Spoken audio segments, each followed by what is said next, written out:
All right, Players Corner, episode 3. I've got catcher Tyler Burthay. He just committed to Parkland Community College. Tyler, welcome. Yep. So. Tyler's been played for me the last couple summers with the Indiana Bulls. He plays at Western High School. He's a hard worker. He busts his butt day in and day out. We're going to kind of go through these questions here on Players Corner and see what he has to say and see what kind of aspirations and goals he has here for the future and things that have worked out for him in the past. So that way you can see, and if you're a young ball player watching this, you can see the kind of steps you need to take to be able to play college baseball. So, Tyler, what's the biggest reason you chose Parkland as your school for the next level? First off, I just really enjoyed the coaches and what they had to offer and how their attitude towards the game was. Past success that Parkland's had, and the opportunity for me to come in and be competitive right away. Awesome, yeah. And Parkland's a very good, for people that don't know, Parkland's a very good community college, JUCO. They perform at a very high level. And a lot of people up north don't understand the difference between junior college and schools from Division I all the way to Division III and NAIA. But JUCO is a very, very high level of baseball. And anytime you're playing college baseball, specifically JUCO, D1, D2, D3, or NAIA, they're blessed to be able to play at the next level. Because you got to think about only 3% of high school baseball players go and play college baseball. And Tyler's one of those 3%. And Tyler's very capable of playing anywhere he wants when he puts his mind to it. So, what do you think the biggest improvement you've made so far in your career that used to be a weakness and now you would consider a strength? Probably my speed. My speed has definitely started pretty below average and worked its way to a pretty solid for a catcher. Awesome. So. Yeah, and Tyler's actually, he's one of my kind of poster boys because he put on 25 pounds of muscle last offseason working with me, and we moved him from a 7.25/60 down to a 7.03 was his best time. So that's a huge improvement. And for a catcher to be able to be that fast and be that quick, that makes a big difference in him being able to leg out an extra single, hustling and getting to a ball that other guys can't get to. So don't just be a catcher that goes through the motion and says, oh, you know what, I don't have to be fast. He took pride in it. He's one of those guys that got faster and gained 25 pounds of muscle. You can't gain that kind of weight and get faster unless you know what you're doing and you're working hard. What's your biggest strength when you're on the field? Definitely my defensibility. That's really what has carried me throughout my career. It's like my defensibility is pretty good. Like my receiving as well. I block pretty decent. I feel like I really control the pitching staff when the game's going on. Good. And I would atone to that. Tyler's very good defensively. That's probably his biggest strength. He's got a very good arm.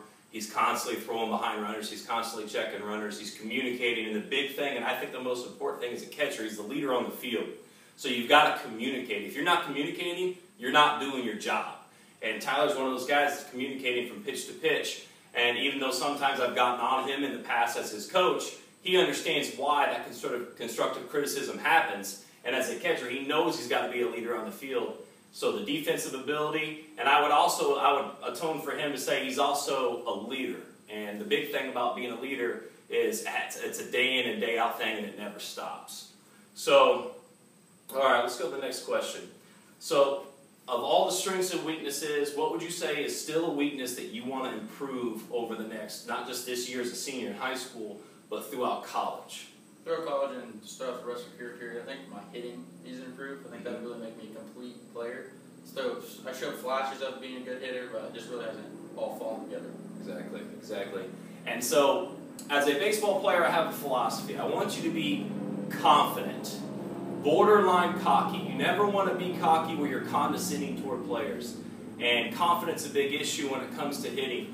Tyler's got a lot of confidence, but he's also humble enough to recognize his weaknesses. I had a lot of weaknesses. I struck out a lot in college. I had situations where I was having trouble seeing balls up, and it took my last 2 years of college to really conquer that issue. And Tyler knows that he's got a weakness in hitting, and he's going to improve it. And it's not to say he's a bad hitter. He's definitely got pop, and he shows the flashes of being a good hitter.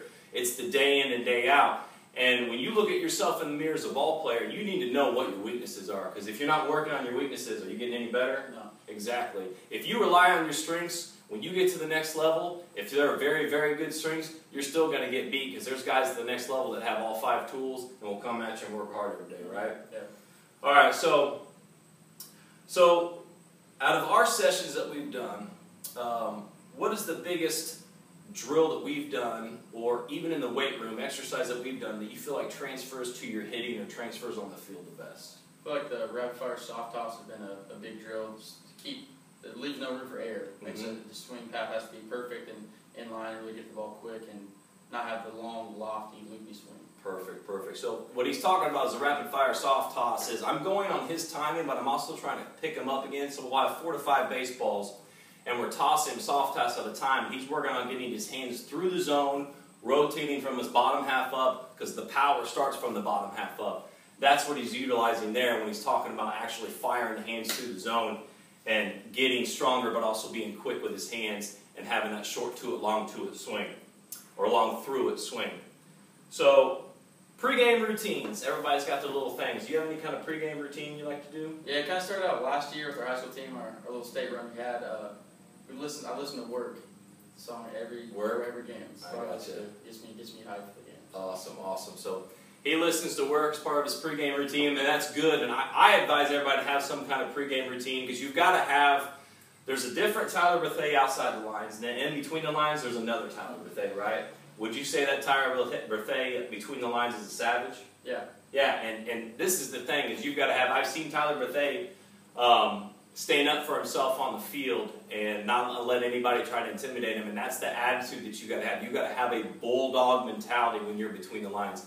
You can be a nice guy outside, but when it's between the lines, like Tyler here, it's game on, right? Serious business. Serious business. It's the way to go. And you want to treat it, this game's fun, and you should be having fun, but also when you're between the lines, you treat it like it's a business. You show up every day and do the right things and do your job. So, what's your favorite baseball memory so far? Obviously, you're a young man, you're 18 years old. What's your favorite baseball memory that you've had so far playing? Definitely this past year's state championship game we played in. Even though we came up short, it was still just a really humbling and grateful experience. So. Awesome. Yeah. And not that many guys get to play in a state championship ball game, and Tyler and his buddies, and I work with a lot of his friends on his team, they all talk about it all the time. Tyler just mentioned it, but that's a good quality baseball program at Western High School, and being able to perform at a state championship. And I would suppose that this next year they have the talent to be able to make another run. So that's pretty cool. I never myself got to play in a state championship game, so it's pretty cool to be able to have kids that I've worked with be able to play at that level, because you kind of get to see them enjoy the game on a different level. All right, rapid fire questions, real quick. What's your favorite lift that you feel transfers onto the field? Hex bar jumps. Hex bar jumps. Makes me so much more explosive. Awesome, awesome. Hex bar jumps. You'll see an exercise listed on YouTube in the future. We'll show those hex bar jumps. I'll actually show him and Luke Floric, a teammate of his, performing those exercises. I'll probably throw those in here at the end of this video so you guys get an idea. Least favorite lift in the weight room? Front squat. Front squat. Yeah, that's pretty much everybody's least favorite lift in the weight room. Front squat, if you don't know, is probably one of the hardest exercises you can do in the room, because it takes full body power and core strength out the wazoo, right? Yeah. Exactly. All right, so what's your least favorite drill on the baseball field that you feel like, I can't stand doing it, but I know it makes me a better ball player? Anything? Honestly, running poles. So Tyler's least favorite thing is running at the end of practice, and we did our fair share of running this past summer, right? Yeah. So that's his least favorite thing, and it doesn't have to be a drill, but so that's good though. That means he likes doing the little things and doing the small things in practice to get himself better. But nobody likes running, but sometimes we got to do it, right? Yeah. All right, Tyler. Well, I mean that's pretty much the end of our questions. Is there any advice that you would say a 12-year-old watching this that wants to play at a high level, wants to play college baseball one day? What advice would you give him? Find someone to look up to and strive to be like them.